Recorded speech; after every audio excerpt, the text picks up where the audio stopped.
La société comorienne était le plus souvent l'enfant de tout le monde. C'est-à-dire, il était éduqué par tout le monde. Il était éduqué par les voisins, il était éduqué dans les places publiques, il était éduqué par les notables, il était éduqué par sa mère et son père, mais aussi une fois arrivé à l'école, il y avait une espèce de suivi. L'enseignant avait vraiment envie de faire un suivi de l'enfant et il se posait la question pourquoi cet enfant n'évolue. Je dis bien l'une des causes de la mutation culturelle. Et puis il faut parler aussi de la diaspora. Nous ne sommes pas ici comme ça, mais lorsqu'on rentre aux Comores en vacances, on véhicule aussi un autre mode de vie. Et tout cela a contribué à bouleverser la culture comorienne, de sorte, je donne un exemple très simple, de sorte que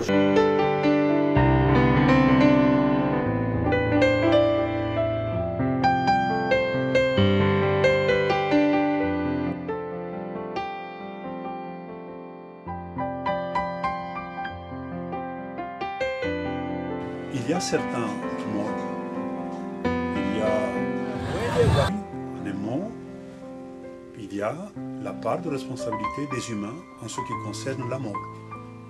Imaginez quelqu'un qui décide de tuer quelqu'un d'autre. Ou l'accident. Oui, ça se reproduit jamais. Tel est le choix qui m'a poussé de prendre. Composé des îles de Mayotte, de Moïli, d'Anjouan et des Grandes Comores en dépend. Le premier et le dernier pays colonisé par des accords de colonisation. Parce qu'il y a eu des accords entre chaque sultan des Comores qui a placé chaque île sous protectorat. Or, la modification du statut de protectorat... Écrire, ça aide quand même à digérer. Donc, en tout cas, à une fonction thérapeutique. Oui, tout à fait, tout à fait. Vous partez des Comores, votre pays d'origine, et puis vous voyagez votre lecteur vers les États-Unis, vers Obama. En même temps, vous revenez à votre vie intime, et puis vous repartez encore vers le climat. Donc, alors, votre livre, quand même, est-ce que... Elle-même est contestable. L'université, les publications universitaires commencent à partir de la recherche, quand tu fais de la recherche en thèse. Moi, je dirais que parmi les points positifs qu'il y a eu, c'est que maintenant, depuis 2006-2007, il y a eu au moins 40 enseignants de l'Université de Comores, au moins, qui sont engagés en thèse. Et il y a déjà qui ont déjà soutenu. Il y a 3 ou 4 qui sont déjà soutenus. Je suis parmi. Hein. Je me retrouve plus à gauche qu'à droite pour porter des idées et en tout cas pour œuvrer en tant que Française d'origine comorienne. Je suis bien à gauche pour pouvoir défendre les intérêts de mon pays d'origine. On a vu la promotion des... Quand même, c'est certain, bien sûr, adapté, mais en même temps, à créer un comité pédagogique de surveillance comportant à la fois des membres des parents d'élèves, des élèves eux-mêmes, en même temps des professionnels venant de l'extérieur. Je pense que c'est comme cela qu'on peut lutter efficacement contre la corruption. Ok. Non, je voudrais... Une minute. Oui. Je voudrais ajouter un mot. Tout à l'heure, vous avez... Non pas pour le Coran. Le Coran, vous pouvez l'apprendre partout. Mais l'école coranique est le premier pas vers la consolidation de votre identité culturelle. Donc, veillez à ce qu'il y ait davantage d'écoles coraniques. Vous pouvez l'apprendre si vous connaissez l'arabe, vous pouvez l'apprendre en traduction. Martin Luther King, Frédéric Douglass, ce sont des grands hommes qui ont œuvré justement à ce qu'il y ait une reconnaissance noire et que justement les Noirs ne soient pas une population discrète, mais une race... comment dirais-je, je cherche mes mots. Voilà, visible, exactement. Ce combat n'a pas mené à un échec. De son instabilité politique permanente, liée à l'indépendance inachevée et marquée par des soubresauts politiques. La réponse à toutes ces questions aidera en partie à déterminer la politique étrangère des Comores.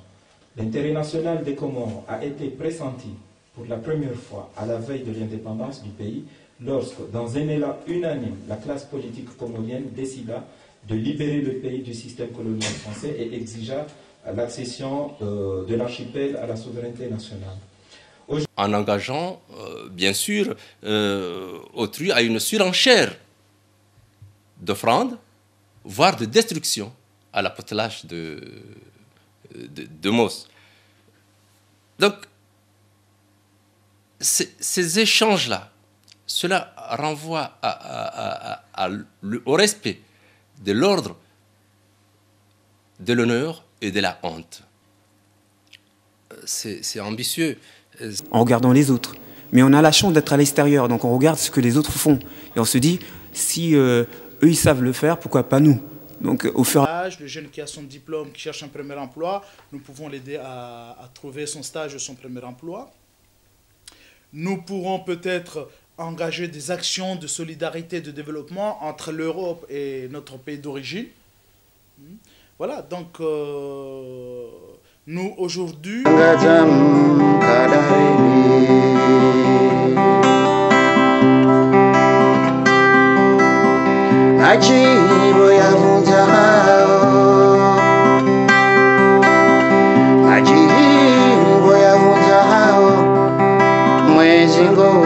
sensible, parfois très dure, autant avec les autres qu'avec elle-même.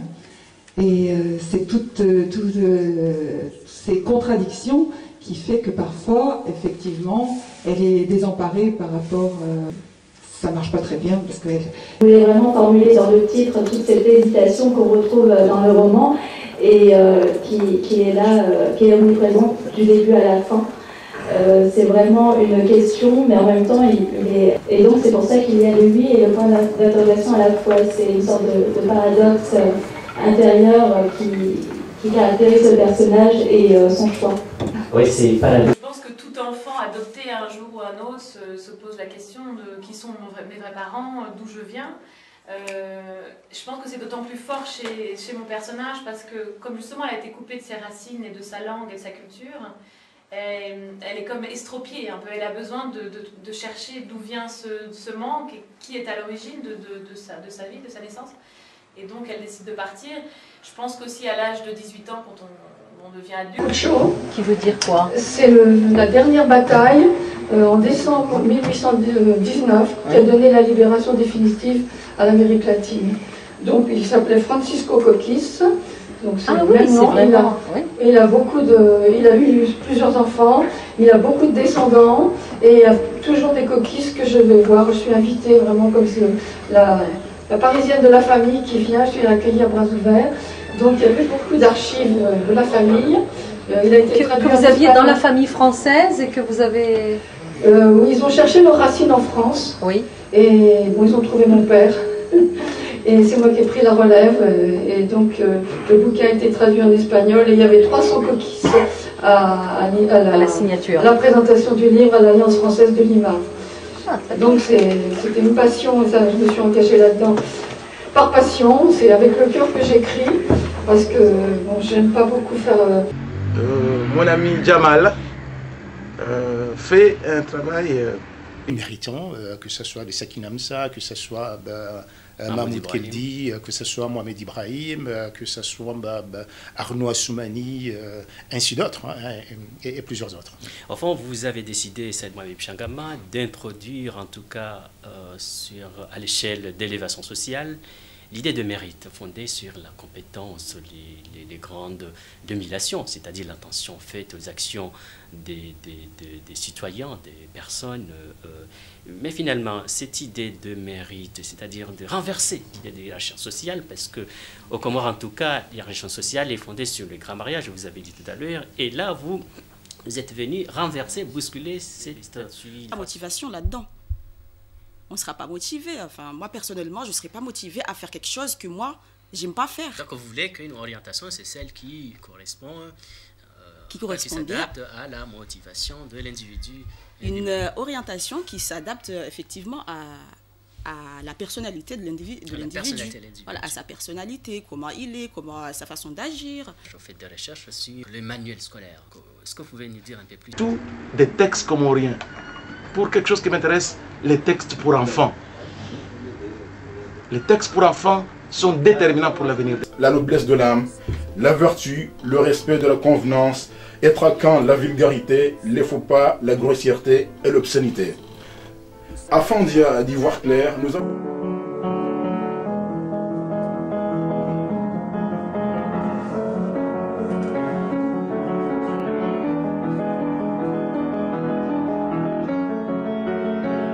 Toutes ces formes d'injonction, de rappel alors, sont pour fonction d'incorporer le bon usage, les bonnes manières, le savoir-vivre à l'enfant, est donc capable d'être utile ou d'être sociable ou de donner une bonne image à soi-même, à lui-même, et donc une bonne image de sa famille. Alors, malheureusement, toutes les familles n'ont pas les moyens, parce que pour transmettre le bon usage, les bonnes manières, il faut d'abord avoir un cadre familial stable. Or, la nature a fait qu'il y a des familles instables. On peut trouver ici et là, notamment à Marseille, dans la communauté comorienne, des familles instables, des familles monoparentales, des familles divorcées, des familles, il y a des conflits permanents, où n'ont pas assez de moyens, et donc la présence même parentale ou du père, parfois fait défaut. Et cela laisse libre cours à l'enfant et se conduit selon ses mobiles personnels. Un enfant qui se conduit selon ses mobiles personnels, c'est un enfant qui manque de repères. L'identité se construit à travers des bases, à travers des repères. Et donc, également, même au Comores, le mode, les structures parentales, les structures familiales font que les bonnes manières n'arrivent pas à faire cours dans l'éducation des enfants, dans le conduit des enfants. Par exemple, à l'âge de 17 ans, à 10 ans, les enfants, les garçons surtout, eh bien, s'éloignent du contrôle familial en se logeant dans des cabanes. Les cabanes, bien sûr, permettent d'échapper à la promiscuité familiale, mais a comme dysfonctionnement le manque du contrôle. Donc voilà, je leur ai juste transmis que j'étais heureux avec cette religion, que ça m'amenait que du bien. Et donc voilà, ils ont fini par comprendre. Voilà, tout à fait. Vous avez décidé finalement, au cours de votre chemin, d'aller au Sénégal. De plus en plus, effectivement, un petit peu déplorable. Hein. Les bonnes manières sont des valeurs qui se sont perdues, non pas seulement aux Comores, mais dans toutes les sociétés. Aujourd'hui, on le constate. Et si on part des Comores, eh bien, on est aux Comores, mais dans toutes les sociétés. Aujourd'hui, on le constate. Et si on part des Comores, eh bien, on est dans une société du délitement, le délitement des valeurs. Et ce que l'on retrouve souvent dans les littératures, dans les œuvres des auteurs comoriens, où l'on parle de ces personnages, en fait des personnages qui sont en perte de repères, qui sont en perte de valeur et qui gravitent dans une société qui ne leur laisse plus la place. Et donc ce que l'on retrouve dans ces littératures, dans ces ouvrages, c'est aussi ce que l'on retrouve dans la société, étant donné que pour le coup la littérature se fait l'écho de ce qui se passe dans la